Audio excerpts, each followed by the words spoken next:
mango. Hihiwain ko lamang ito tapos gagamit ako ng baso para kunin yung laman. Yung isang paraan pa na pwedeng gawin ay yung babalatan mo yung dalawang pisngi sabay saka mo hihiwain. Depende po sa inyo kung anong gusto nyo. At syempre yung buto ng mangga, hiniwa ko lang yung mga gilid para makuha ko din yung mga laman. At ayan, nahiwa ko na nga yung tatlong mangga. Set aside ko muna ito. Sa bowl, naglagay lang ako ng tatlong all-purpose cream. Yung all-purpose cream nga pala na ginamit ko, nilagay ko ito sa freezer ng at least 3 hours para ganito yung maging texture. Pagkatapos ay naglagay ako ng isa't kalahating lata ng condensed milk.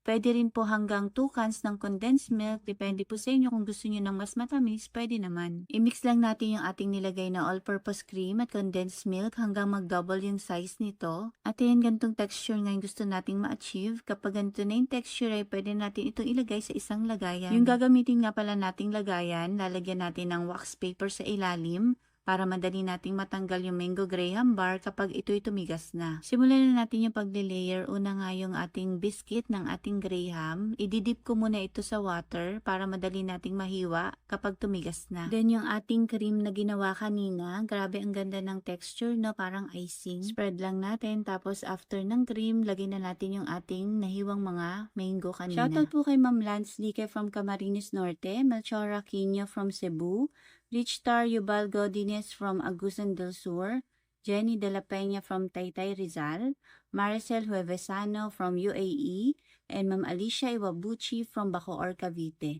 Maraming salamat po sa panonood ng aming mga videos. Pagkatapos nga natin ilagay yung mango, last natin ipapatong yung ating graham biscuit at pagkatapos ay babalutan natin ito at ilalagay natin sa ating freezer overnight. Fast forward, kinabukasan ay ready na yung ating mango graham bar. O diba, ang dali lang natin natanggal sa lagayan. Ang laking tulong ng wax paper na nilagay natin sa ilalim. At naalala nyo rin ba yung dinip natin na graham biscuit sa water? Ang dali na lang niyang hatiin. Grabe, ang laki ng mango graham bar na to, no? Ang ganda ng itsura niya, no? Yung mango, kitang-kita, tapos buong-buo yung cream. Parang ang sarap na netong kainin, ah. Simulan ko lang ang hiwain yung ating mango graham bar, tapos kukuha lang ako ng foil, ilalagay ko lamang ito, tapos babalutin ko lamang ito